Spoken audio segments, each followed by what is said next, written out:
So going to be installing Schluter Kerdi-board and a linear drain. Cut out the some concrete here for a 72-inch linear drain, and all these walls are going to get covered in 1/2-inch Schluter Kerdi-board, and then Walker Zanger tile.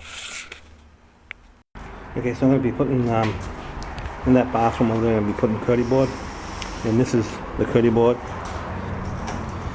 You can use either side. It's a foam core with a waterproofing membrane on either side, and it comes in. This is 1/2-inch, so it's the same as regular sheetrock or drywall. And so I'm going to be putting all that up, and I'm going to show you how to do that. And then there's going to be a linear drain in the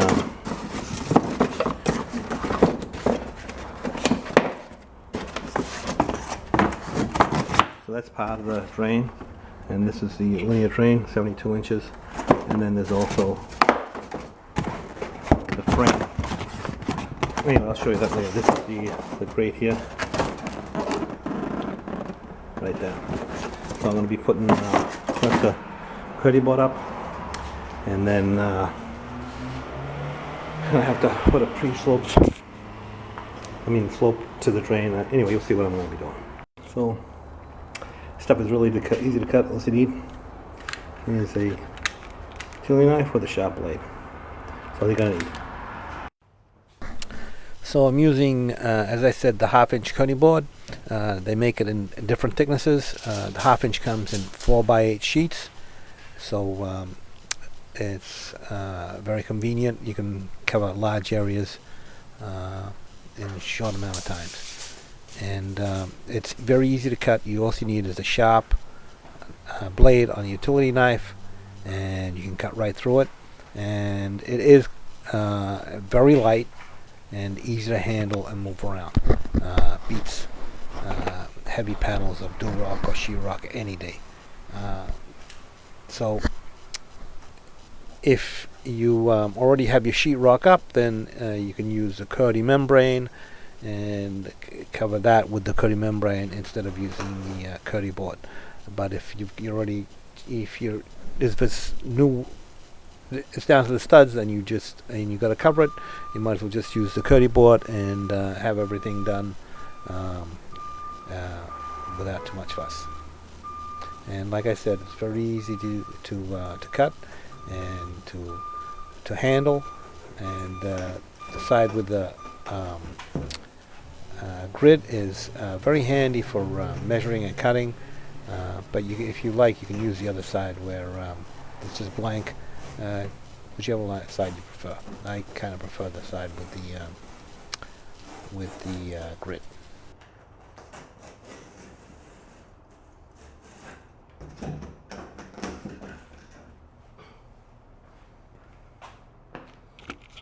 No dust. Easy. So I cut this piece to length, and now I just got to cut out for the mixing valve and the pipe. And again, I'm just using a utility knife. You can use a keyhole saw if you want, or whatever works for you. If you use a keyhole saw, it'll leave a little bit of a rough edge. A utility knife will leave a nice clean edge. So it's very easy to work with. And this does not get attached with screws as you would with drywall or Durock. Well, you do use screws, but you have to put a washer under the screw, and because it needs to cover a bigger area, because it is foam. If you just put the screw in, then it'll just go right through the foam. But anyway, you'll see a little bit later on how to do it. And then all the corners and seams, you all have to get a 2-inch overlap with a Kerdi-band, which is a thinner version of the Kerdi Membrane, made for joining sheets and waterproofing, corners. And they also make inside and outside corners. So everything.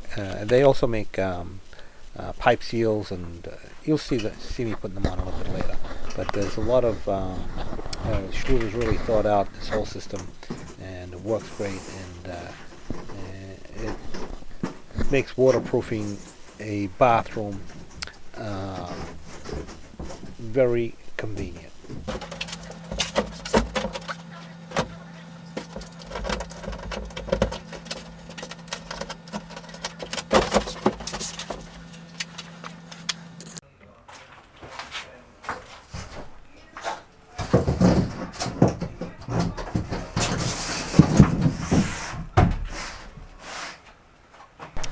Okay, so these are the washers.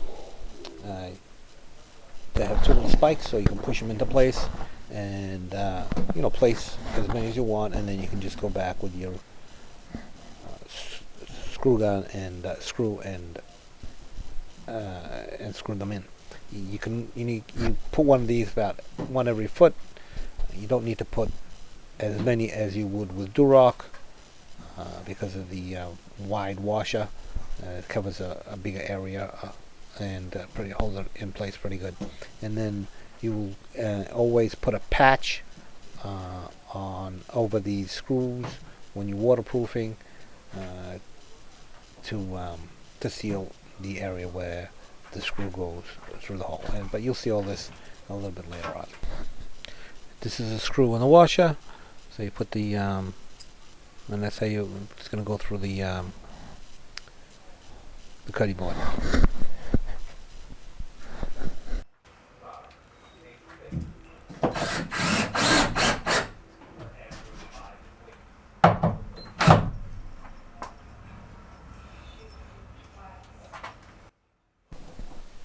When you use the screw gun to screw the screws in, you don't want to go too tight. You want to just have the washer depress the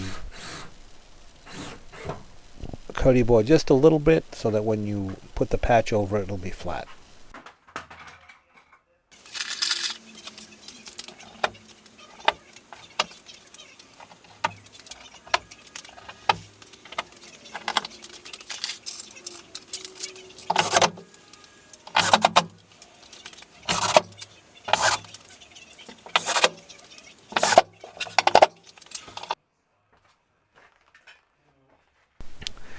So there were a couple of walls in this bathroom where the studs were not in plane. In other words, I needed to fur out a few studs to get the so that when I put the Kerdi-board on, the wall would be flat. There were a couple of walls like this in this bathroom. The other ones were good, so I didn't need to do it.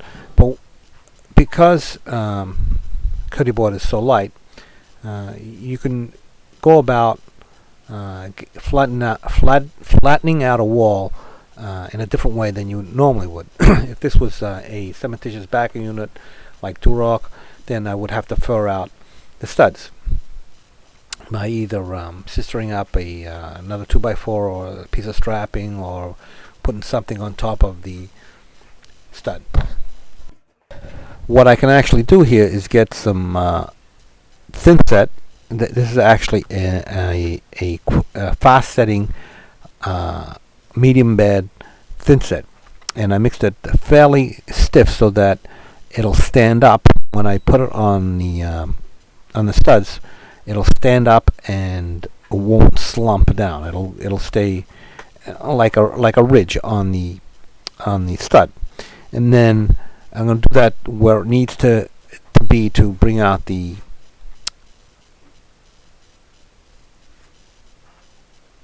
build out the stud, and then I'm going to put the Kerdi-board on and screw it in. But I'm not going to screw it in. I'm just going to wait till it sets up, and then I'll screw it in, because if you screw it in right away, you're just going to be defeating the whole thing that you just did, and bring it right down on top of the stud. So I'm going to butter up these studs when they need to be buttered up, and then I'm going to place the Kerdi-board on and bring it into playing with the level. You'll see in a minute, and then let it set, and and then let it, and then put the screws in afterwards.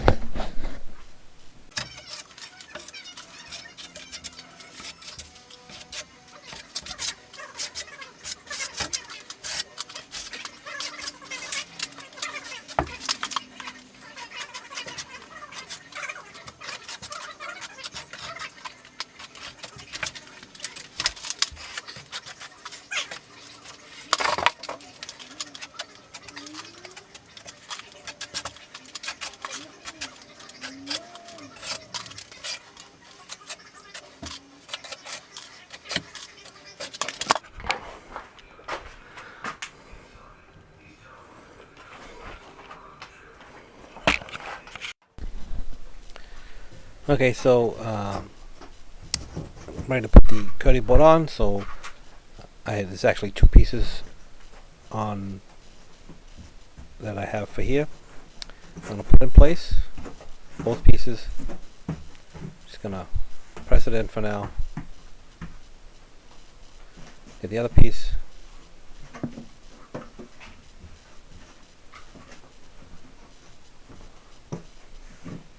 And see how it stays in place. It doesn't come off the wall.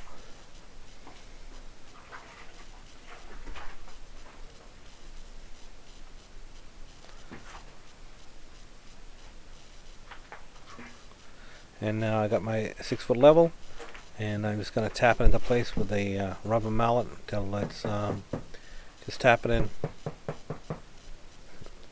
make it level and flat all the way across.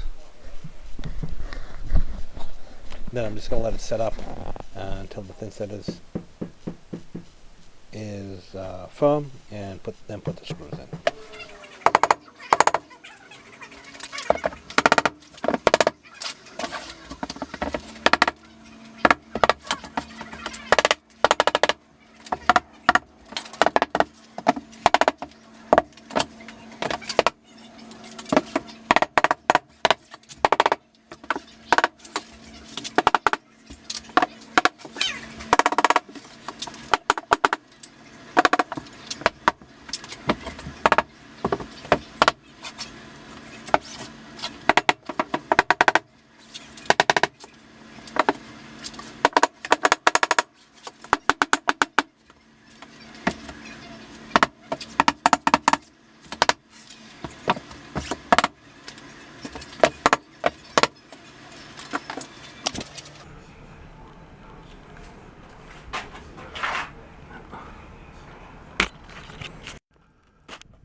So on this piece here, I attach this to the wall, and there's going to be a medicine cabinet here. So I'm just going to use my keyhole saw and just go along the studs and cut it right out. Very easy. It's very easy to cut with the keyhole saw.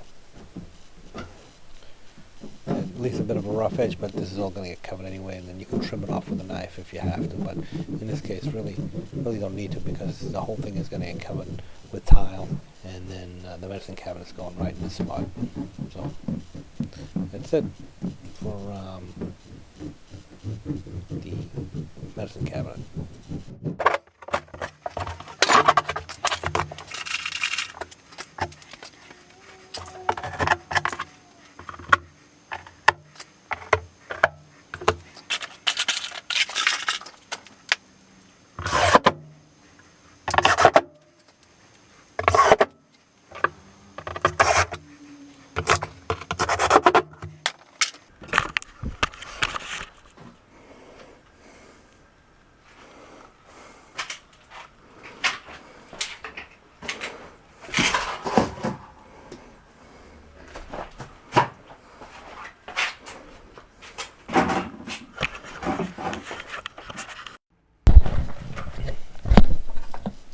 Okay, so just to give you another look, these are the washers, and these are the screws.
So because the top of this knee wall is concrete, I can't put any screws in it, so I'm just going to cement it on with some thin set, and it'll be as good as gold.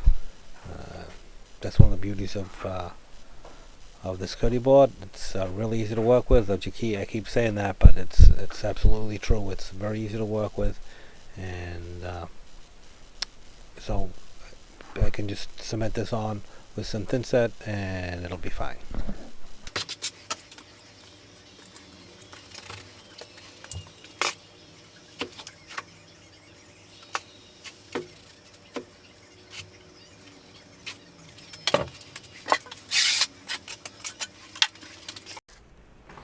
Okay, so once you've got your Kerdi-board up, you're going to need some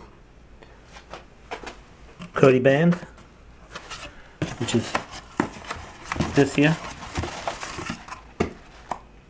It comes in rolls of different lengths, and this one's 5 inches. It also comes in 10 inches wide, but this is what you normally use on for corners and seams. And when you put this on, you need to get a 2-inch overlap over on both sides of the seam or the corner or whatever. And then they also make the inside corners. I got a bunch of them here, but it's just basically inside corners. And those, obviously, for inside corners. They have outside corners. I don't have any of those left. They have the valve seal, and they've got pipe seals, and a bunch of other stuff as well. And then there's the Kerdi membrane. And this is what's left over from a roll of Kerdi membrane. And the Kerdi-band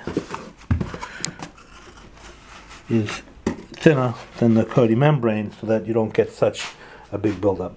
So anyway, this is what you're going to need for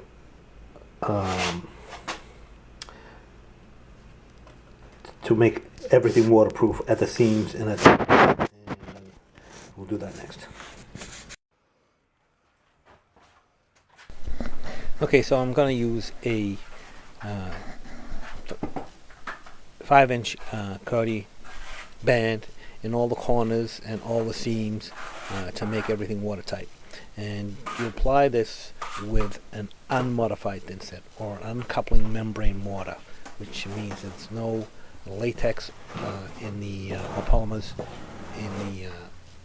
in the thin set. It's just unmodified, basically Portland cement and sand, and it needs to be a good quality. Don't buy a cheap quality. I usually use Tech uncoupling membrane mortar. Ditra set is good. There's several that you want to get, but if you're buying a $5 bag of thin set, then don't expect it to work very well. You want to get a premium, unmodified thin set mortar for to use with Schluter products. And use the Schluter trowel, the Kerdi trowel. It's a small tooth trowel. I got a picture of it, I'll show you later. And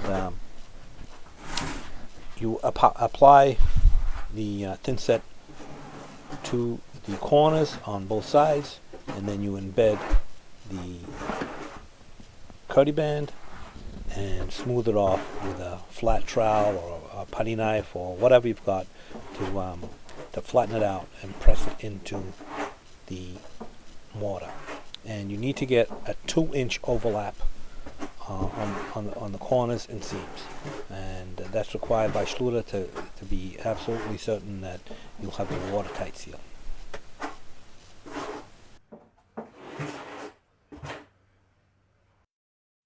This is the Kerdi trowel. It's basically a 1/8-inch square notch trowel for spreading your thin set to embed the Kerdi band membrane.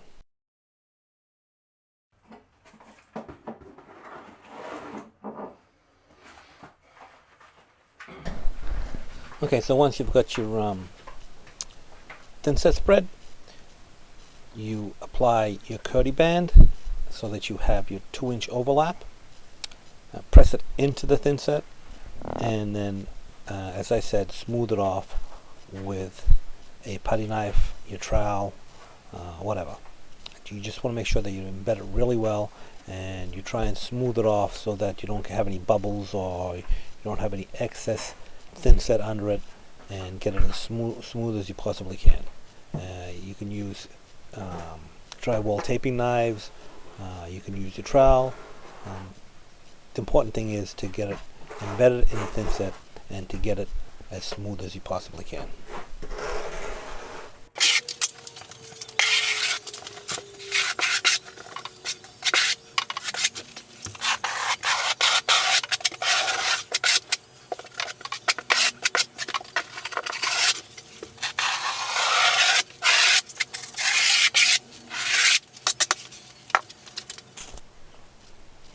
Okay, so this is the valve seal, and the way you put this on is the same as you would the Kerdi-band. So you apply your thin set with your Kerdi trowel, you press the seal into place, and then you smooth off with a flat trowel or a putty knife or whatever you've got, and smooth it off and get all the excess thin set out from underneath. And you just want to make sure that you don't leave any buildup underneath, and you don't leave any lumps. You want to keep it as flat as possible. So this goes on like this, and the pipe seal also goes on the same way. And the valve was a little bit lower, so they had to change it. So I cut out the Kerdi-board and then patched it back in with some Kerdi Fix, which is a sealant made for Kerdi-board. And I'll show you that a little bit later on.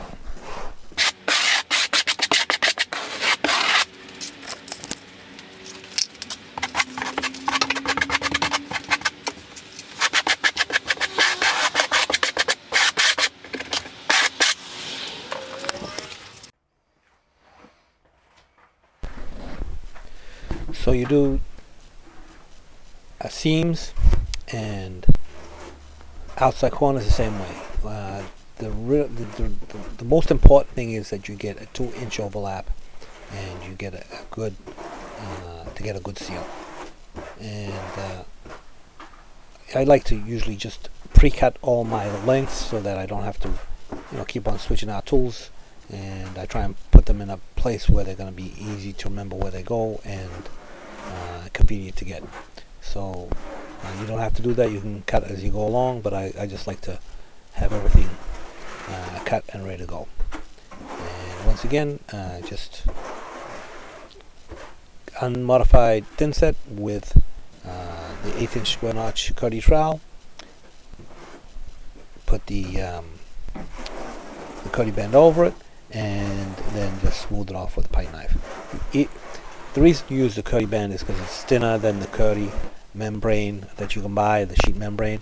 You can, if you're in a pinch, you can use that. There's no reason why you can't. It's just that it's a little bit thicker, so you get a little more build-up with that membrane. So if you have to use it, you can, but the Kerdi-band just works a little bit better because of it's thinner than the Kerdi-band and the Kerdi membrane.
Okay, so here I have a few corners, and like I said, they have inside and outside corners, and in this case I'm actually going to be using a combination of inside and outside corners.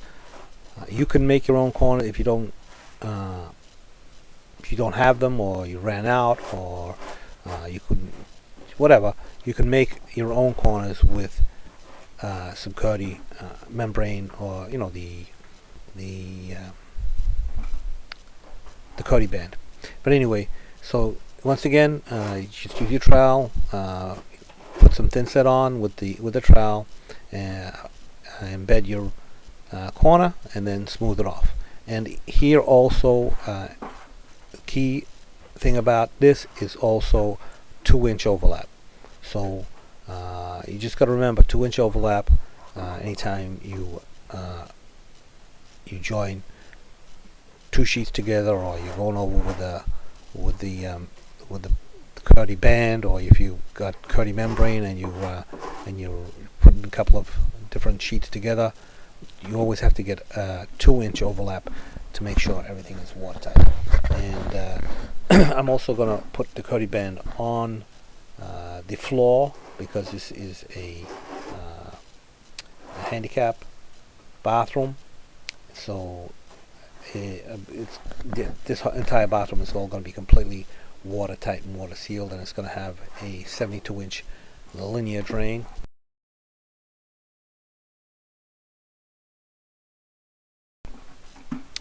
But so at the floor where the Kerdi-board meets the floor, there's also going to be the Kerdi-band in those corners as well, to seal the junction of the Kerdi-board to the floor. And on the floor I'll be using some Ditra, and I'll have some Kerdi membrane for the mud that I'm going to be building for the slope to the drain. But basically this part is just to explain how to use Kerdi-band on the Kerdi-board. If you were using, now I used Kerdi-board, but if you use the Kerdi membrane, same rule applies, 2-inch overlap.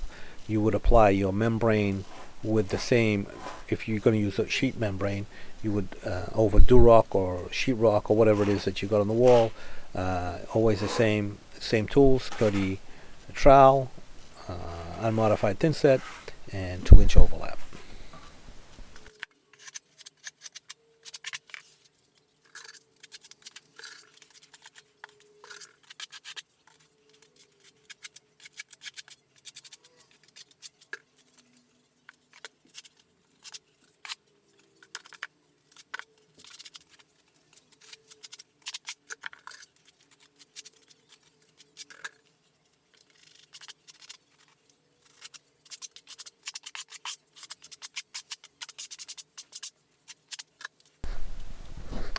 Okay, so corners and seams are all done, and now you have to go over the washes. And the way I do that is I cut pieces of 5-inch squares of Kerdi-band, and apply some thin set over all the washes, and then embed the piece of Kerdi-band. Now when you put these screw these washers in, I mentioned it in the other video, you need to make sure that when you screw these in, that you let the washer indent a little bit into the Kerdi-board, so that it doesn't stick above the surface of the Kerdi-board. So just the same way, unmodified thin set, piece of Kerdi-band, and smooth it off with the trowel putty knife.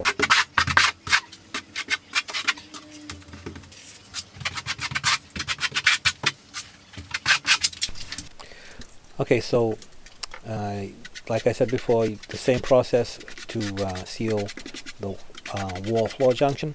I won't be doing it in this video because I still have some work to do on the floor. I need to install a slope for to the linear drain, which is this here. And so once I get this finished, I'll also do the 2-inch overlap all around this as well.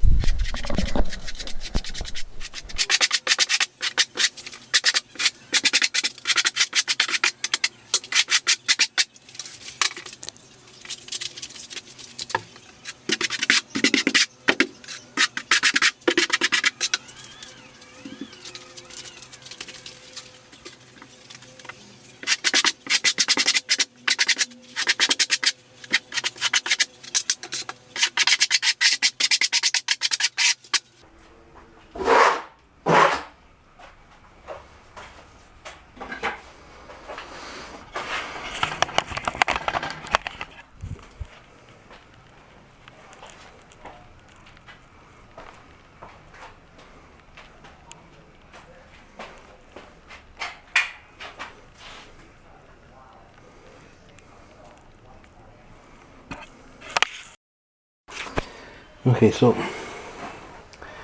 this is going to be a linear drain in here.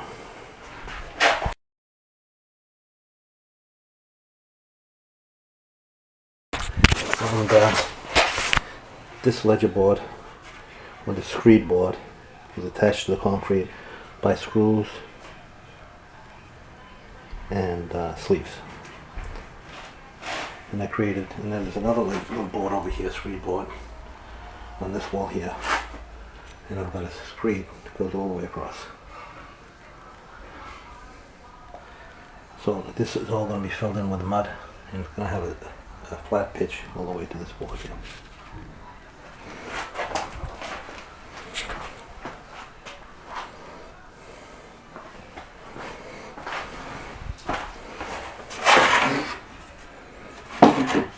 So we're going to go across like this.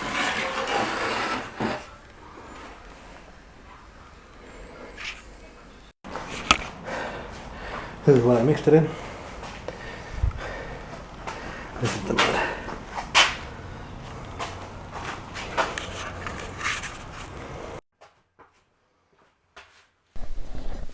Okay, so I'm going to have a flat pitch from the back wall going to the linear drain. And to create that, I'm going to put mud in that area and screed it down. But for the mud to adhere to the existing concrete, what you do is you first of all, I always dampen the concrete, and so it gives a little bit of a drink, and so it won't pull the moisture out of the thin set and the mud too quickly, and it also removes dust that might be on the concrete. So this is an important step. So this is just a polymer modified thin set, or you could even, if you wanted to, use the same thin set that you use for the Kerdi-board, which would be an unmodified. But when I'm doing this step, I prefer to use a modified thin set to adhere the the mud to the concrete. And you're going to install the mud while the thin set is still fresh, because if you let it dry, then it's not going to bond. The mud is not going to bond to the concrete under it, so it has to be still fresh. So you spread a little area, and then you fill it in with mud, pack it down, and screed it across. And that's what I'm going to do with this this area here, because it needs to be all pitched down to the drain, which is a 72-inch linear drain. And I'll be showing you that in a couple.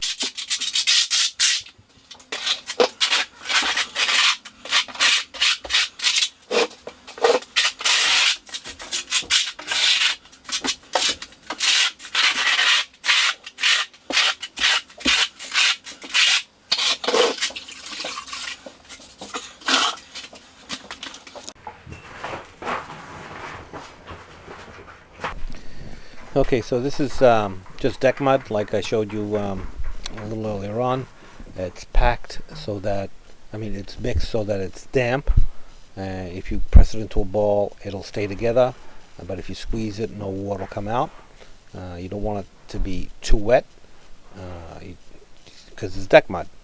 But anyway, so I'm going to fill in across from one ledge of board to the other, and both those boards where I'm going to be screening across are perfectly level.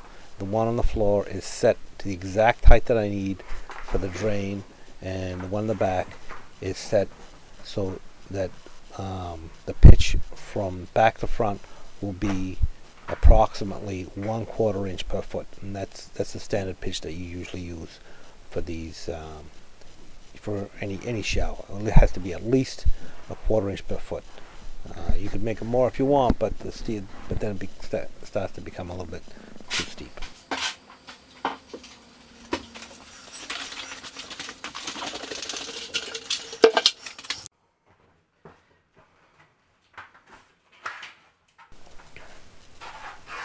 Okay, so once you have sufficient mud mix to get started, you gotta spread it out and just even it out a little bit, and make sure you pack it down really good. I do that with my trowel or a wooden trowel, whatever comes in handy. But your steel trowel is probably going to be the most used tool in this instance here. So I just want to make sure everything is really packed down well, so I don't have any voids.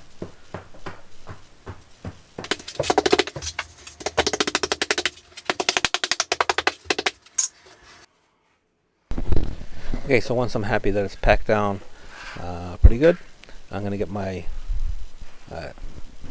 my board, which goes from one screed to the other, and I'm just going to shape it and scrape it out so that I create a flat pitch, and I'm going to do this all the way across. This all is eventually, when it before I tile, it's all gonna, because this is a Schluter shower. I have the walls of Kerdi-board, so eventually this will all be tied into the walls with Kerdi-band and covered with Kerdi membrane. And on the other side of the drain, it's going to be actually flat, and it's going to be Ditra, and that also will be tied into the walls with Kerdi-band.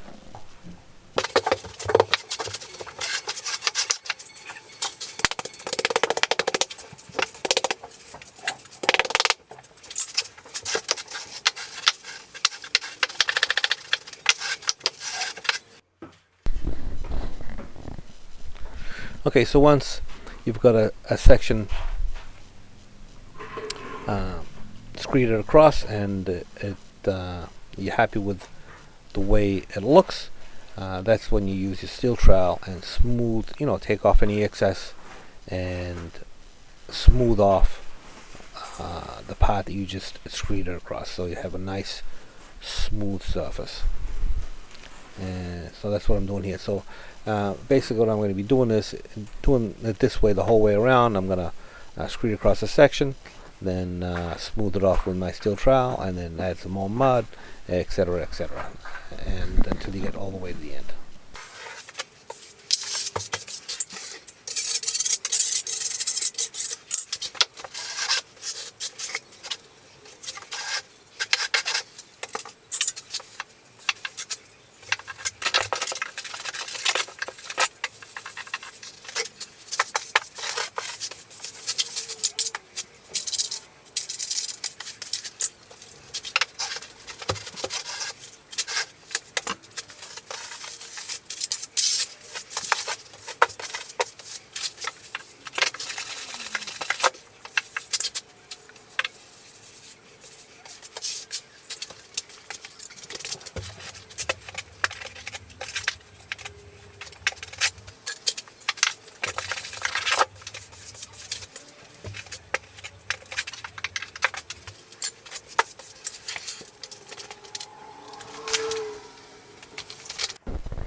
Okay, just so that you can get a closer look at it, I'm going to put my level on it, just so I can actually check it as well. But I know it's pitched because one of the screed boards is higher than the other. But anyway, so I'm going to give you a close-up look at this, and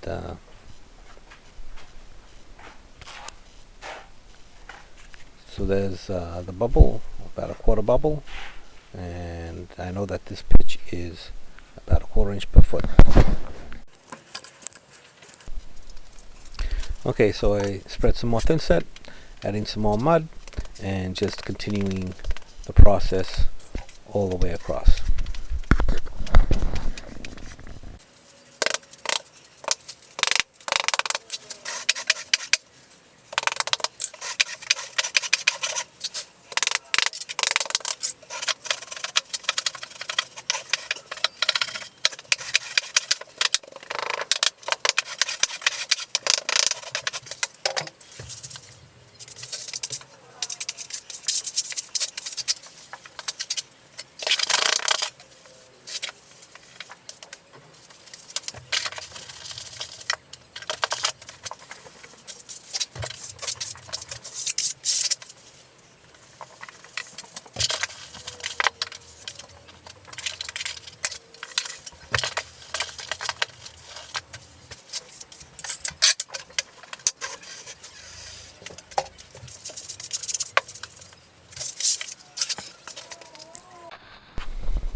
Okay, so just to show you, these boards are perfectly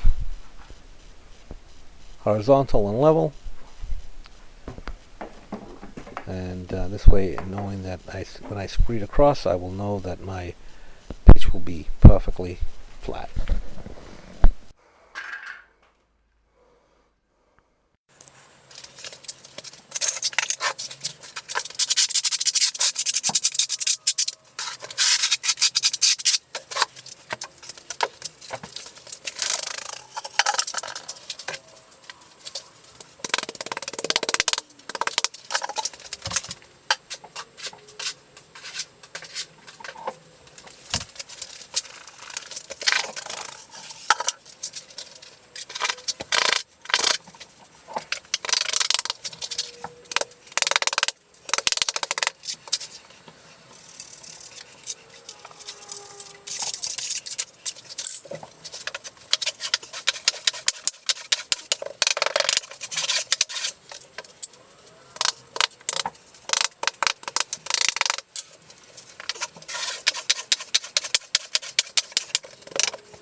Okay, so as I'm going along, I like to put my level across it just to check to make sure everything's flat, there are no dips, and that I'm, doing a good job.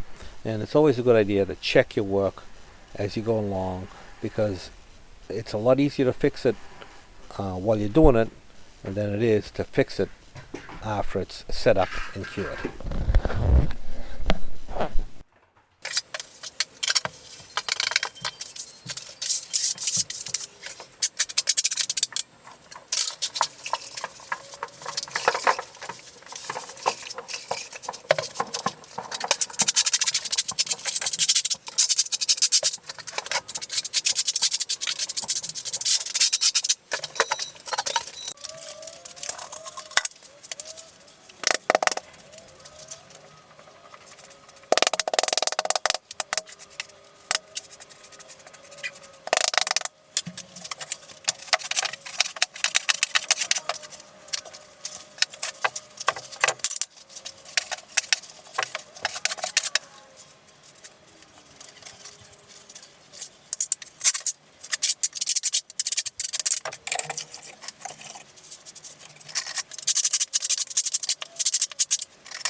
Okay, so I'm just going to do this last little bit of the return here, and it'll pretty much be done. And just check it as you're going along, and then let it set up.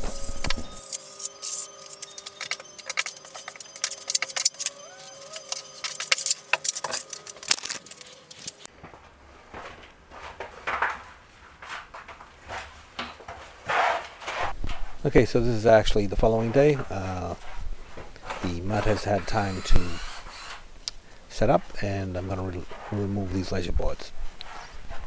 And then I'm just going to put the drain in just to check it, and so you guys can see how it fits. There's actually a little more work to do with the drain, because I still have to add the Ditra on the other side, but I just want to give it a quick check to make sure that it's going to fit without a problem. Okay, so on this side, as I said before, what I did was I drilled some holes in the concrete, put some sleeves in it, and then screwed the board into the concrete so that it wouldn't move. And I'm just removing it here just to make sure everything's good.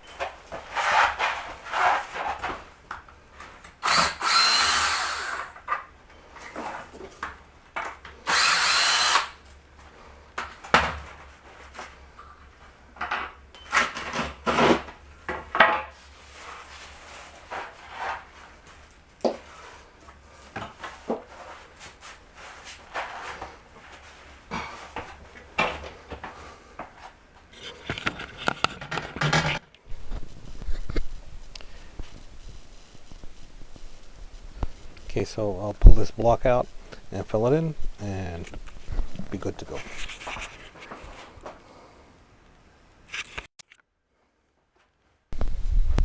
Okay, so here I'm just going to test fit the drain to make sure everything's good. But like I said, there's still a little more work to be done here to make sure, for it to fit perfectly. But I just want to give it a quick test fit.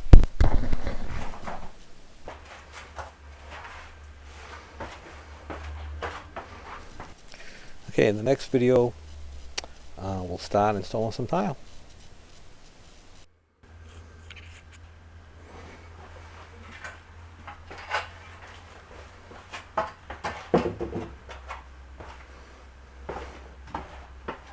Okay, so this is the tile we're using.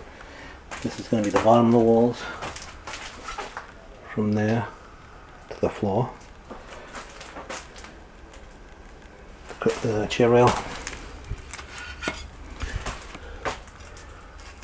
And I'll go like this all the way around. And that's the floor with the drain over here. And that is going from the chair rail up to the ceiling.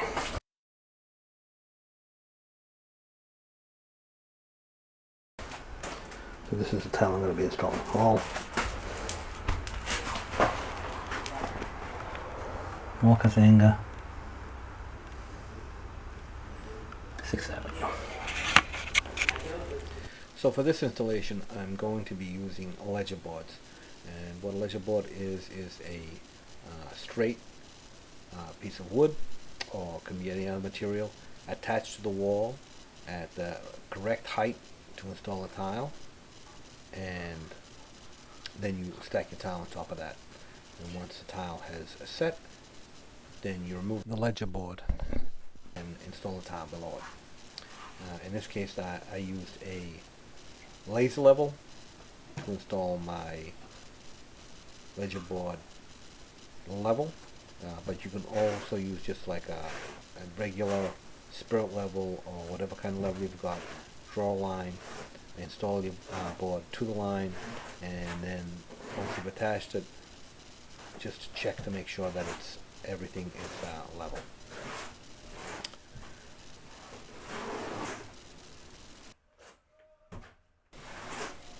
Now, because the wall board on here is all Schluter Kerdi-board, a 1/2 inch thick, and Schluter requires the use of unmodified thin set to install your tile.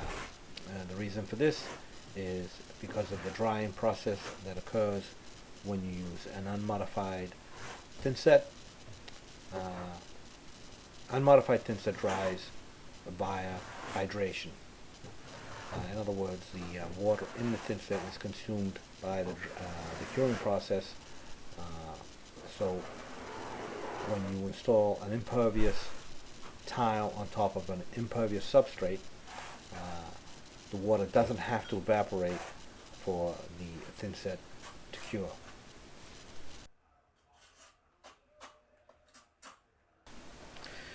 Modified thin set, on the other hand, dries via evaporation. In other words, the water in the thin set, or the moisture in the thin set, needs to escape from between the tile and the substrate for the thin set to cure. So Schluter requires the use of an unmodified thin set, and some people seem to have a problem with using an unmodified thin set on porcelain tile because they don't think that it will adhere to the tile, but because of the damp curing process of the the unmodified thin set will adhere to the porcelain tile tenaciously, so it's not a problem. If you want to keep the warranty that Schluter offers, then you have to use the products that they recommend. So if you were to use a polymer modified thin set between the tile and the Schluter Kerdi-board, the thin set would take a very long time to dry. The moisture would need to escape from between the grout lines, so it will eventually dry, but it's going to take a very long time. So what happens is you're going to have an extended drying time before you can grout it. So to avoid this problem, Schluter recommends the use of unmodified thin set. I have installed thousands of square feet of tile on Schluter Ditra, Schluter Kerdi, their products, and it is not a problem. Just use the products they recommend, and you'll be fine. So unmodified thin set for installing the tile on Schluter Ditra or Kerdi-board. Okay, so getting back to this particular installation, these tiles are by Walker Zanger. They are all handmade, so what that means that they are not all exactly the same size. Also, because they're handmade, that means they're not all going to be perfectly flat. Some of these tiles actually have a pretty good curve or bow to them, but that's part of the beauty of this tile. Okay, so the way I usually handle these kind of tiles is, or even really any running bond tile, I'm going to put on a few rows, and as I'm going along, because they're not flat, if I see that they're starting to one tile is a little bit lower than the other, I will take it off and back butter it and put it back on and get it as flat as I possibly can. I'm using an 1/8 inch grout line here. I'm also using a 1/4 inch square notch trowel.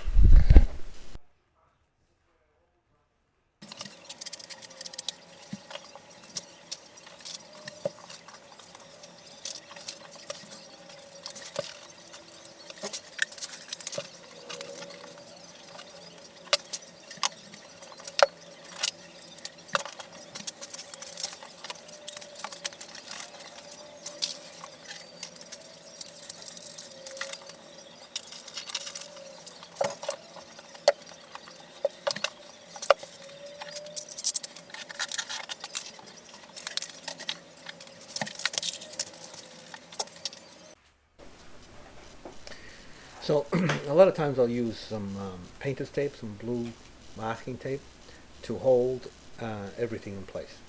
And sometimes it can be a real pain in the ear because if the tile's a little bit wet, it won't stick, so you have to make sure it's dry.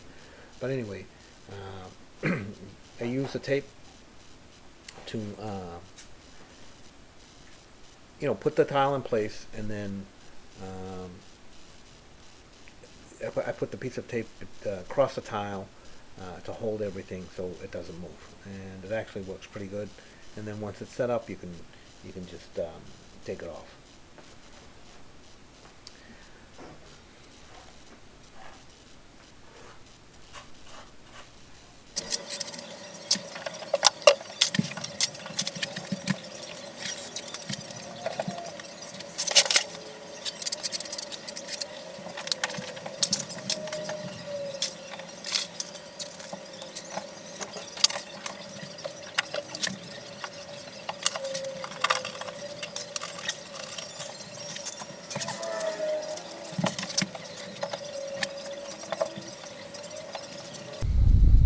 Okay, so a lot of times you'll see us tile guys rubbing our fingers across edges of tiles. So what we're doing is actually checking to see if one tile is higher than the other and that everything is in plane. And it's a good habit to get into, because a lot of times, depending on the angle that you're looking at the tile, you can't actually see if the tile is not level with the next one.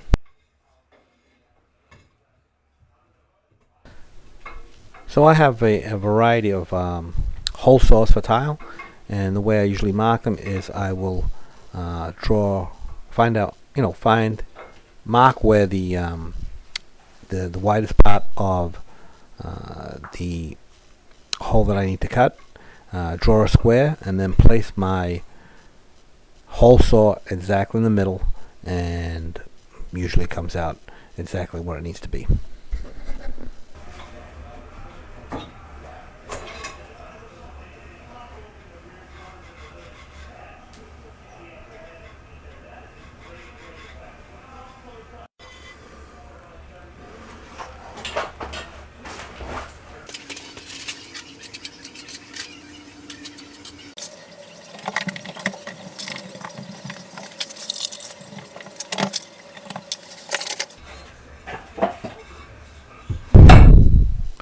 Okay, so I mark the holes for the other pipes the same way. 4 lines, draw a square where the hole has to be, put my hole saw in the middle, cut the hole out, and then cement it in.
Okay, so I got these holes cut, and now cement that in as well.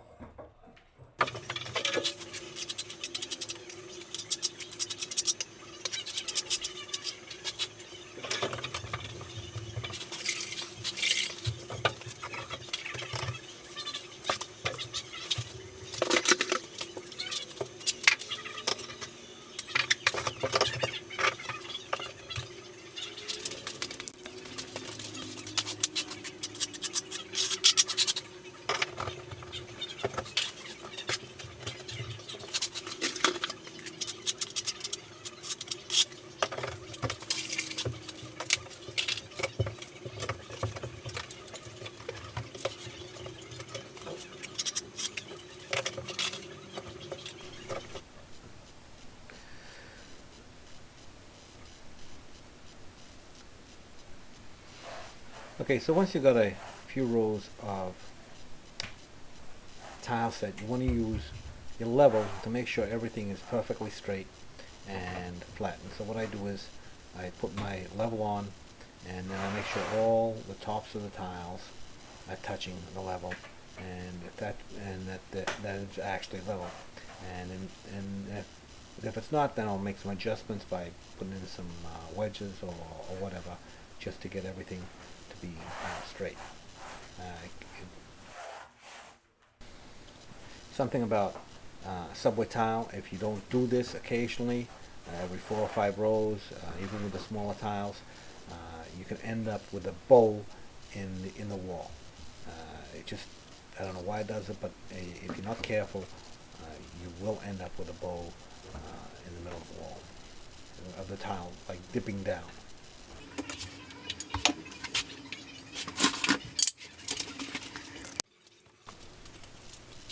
Okay, so when you go around these outside corners, you really want to take your time and make sure that everything is perfectly flat, perfectly square, and everything is even, and no tiles are sticking out beyond the other.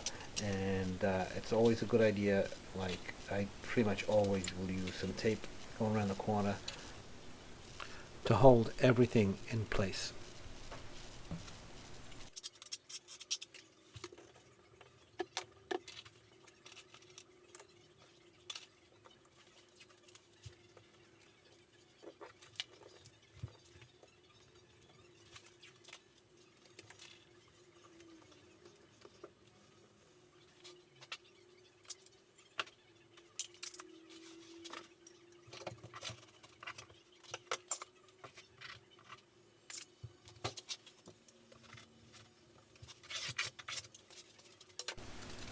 Okay, because of the slope in the floor, because it slopes towards the linear drain, and the height that the chair rail had to be, I wasn't able to get a full tile under that chair rail. So there's going to be about just a little bit less than a half tile under the chair rail. And then above that is going to be the funky looking, funny shaped tile.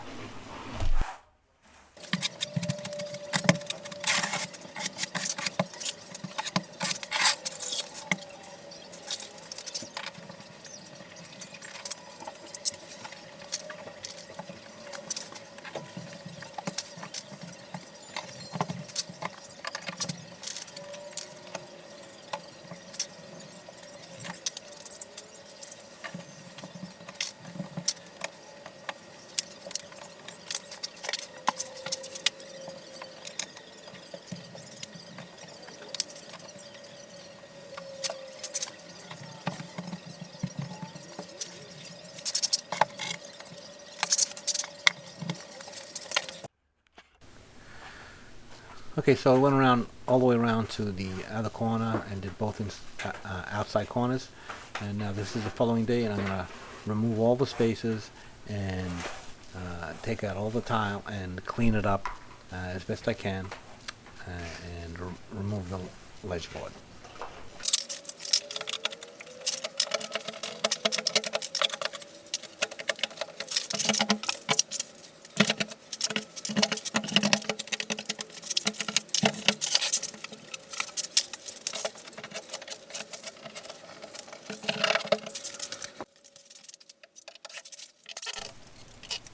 Okay, so when I remove this ledger board, it's going to leave some holes in the where the screws were. So I'm going to seal it with this Kerdi fix, and that'll make sure that there is no penetrations going through the waterproofing of the Kerdi-board. Just fill the hole, and then just smooth it off. This Kerdi fix is specifically made for Schluter products and Kerdi-board and stuff like that, and there's no need to patch it with the Kerdi-band over it. Just fill the hole, and this stuff does a really good job of sealing those screw holes.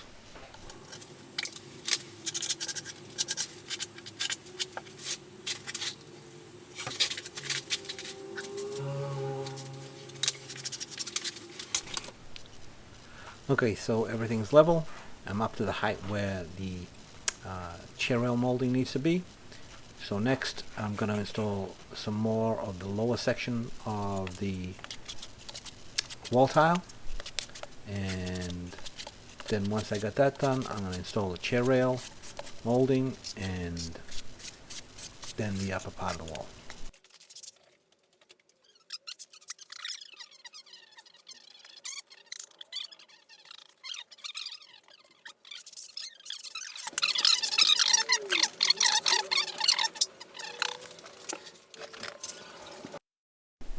Okay, so when you're doing these running bond patterns, when you go around the corners, you want to give the illusion that that corner is being folded. In other words, the piece that you cut off the corner, in the corner, you want to continue that piece around the wall. So if you've got a 12-inch tile and you come into the corner and you cut a 3-inch piece, you put that 3-inch piece, and then that 90-degree turn will have the remaining 9 inches. It doesn't have to be exact, but you want to just give it the illusion that the tile is folding around that corner, so it looks balanced. If you've got, say, you come into the corner with a 3-inch piece, and then you start the other side of that wall with a 6-inch piece or a 5-inch piece, that corner is going to look odd. Sometimes you can't do it and you have to make compromises, but as often as you can, you want to try and make sure that you fold those corners and that it looks like the corner, the tile has been bent and folded in that corner and continues around as if it were a full tile.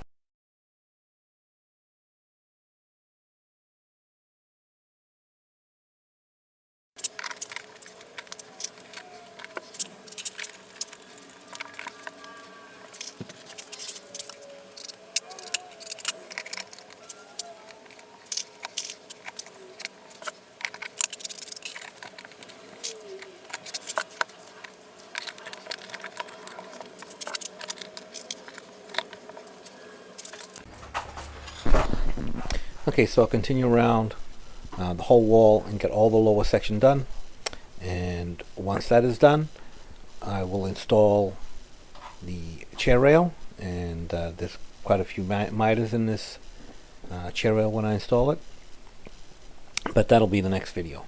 So there are other parts to this video if you're interested that goes through the whole process from installing the Kerdi-board to installing the Kerdi-band and the mud on the slope for the shower floor to the Kerdi drain, and I'll also be making videos for the upper part of the wall and the chair rail, like I said, and also grouting and installing the Kerdi drain. So, and the floor, which is going to have a border in it. So check out my channel, and there you'll find I actually have over 400 at this point. Well over 400 videos of tile work that I've done. So please subscribe, and if you like, leave a comment, and I'll try and answer anything that I can.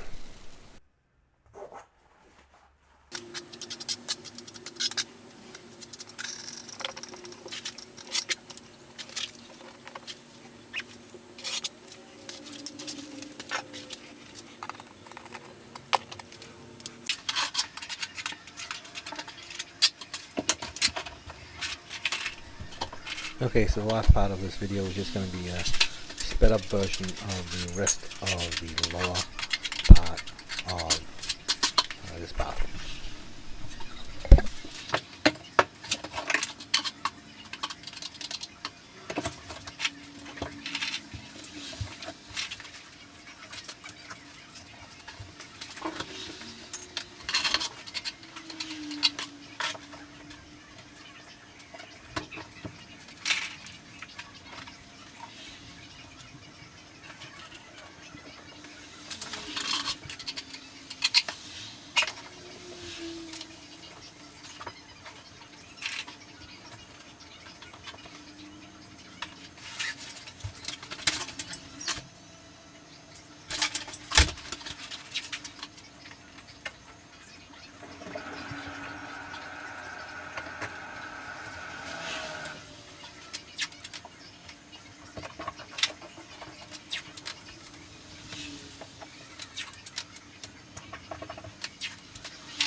Okay, so I have part of the lower wall done.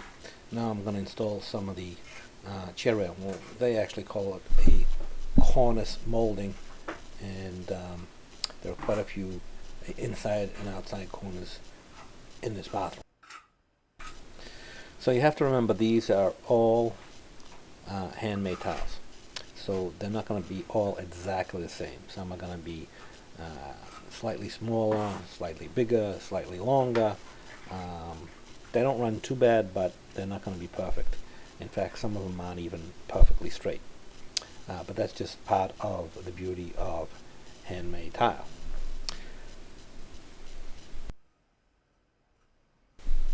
So to cut some decent miters, you're going to need a fairly decent wet saw.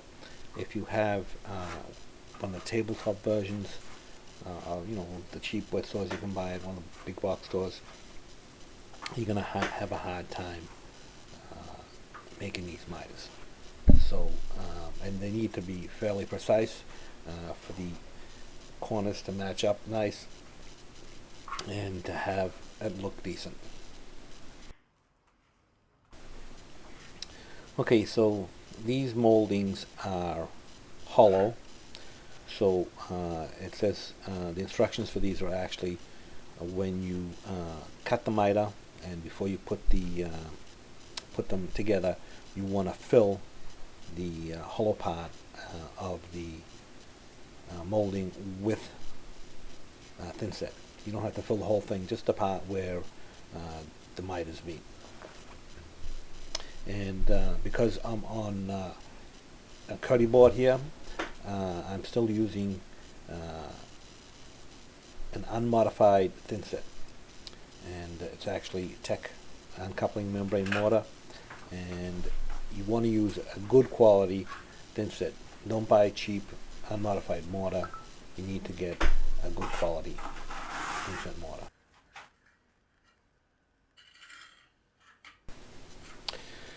So there's really not much to this. Just gonna make sure that the base that you put it on is level, and that you get a good quality thin set, as I said. Back butter them and put them in place, and make sure everything lines up. And that's really all there is to it. It can be tedious because, especially in the corners, because usually corners aren't perfectly square, especially when you're putting like this the Kerdi-band on it. There's build up, and so you need to really pay attention to what you're doing, and just keep tweaking them until you get them exactly right, and just keep on going around. The corners are going to be the hard part, and everything else is you just butter them up and put them in, and just make sure that you try and keep everything straight and level, and that's basically there is to it.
Okay, so once you got it how you like it, just leave it alone.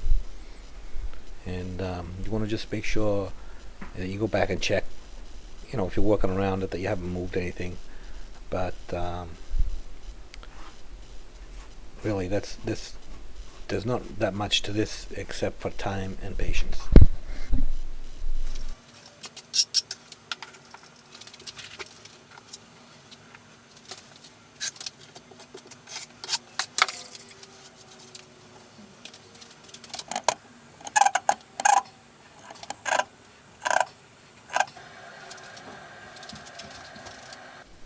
Okay, so I'm using a laser level, but because I have it, so I'm going to use it.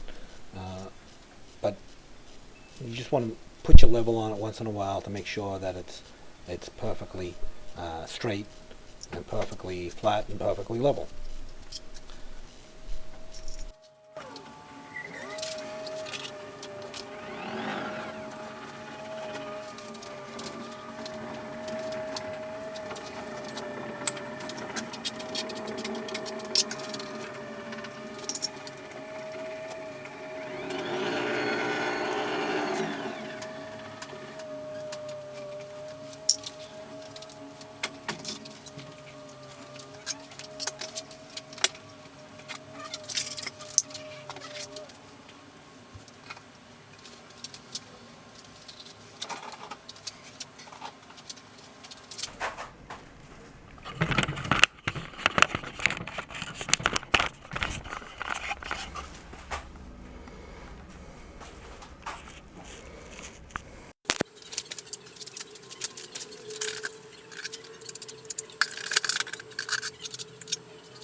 Okay, so you're tweaking and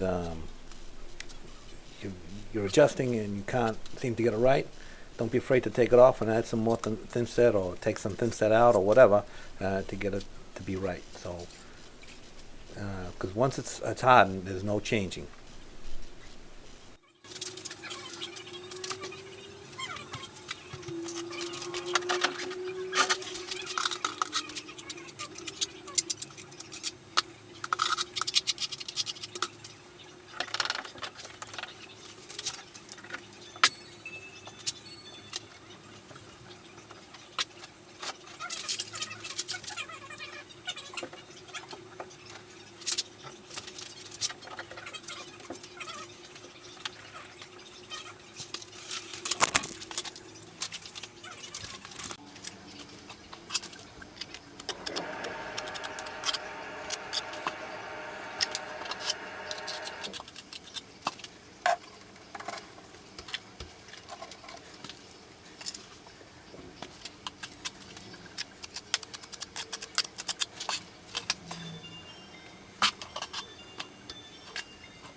Okay, so what I'm doing here is I'm putting my level on the top, and then I'm making sure that all the tops of the moldings touch the bottom of the level. And that way I know it's perfectly straight. And if I have to, I'll add some wedges to the horseshoe spaces to lift them, so that everything touches the level and everything is perfectly straight and perfectly level. Even though I have the laser level on there, I still like to put the the physical level on it to make sure that it's perfectly even all the way around.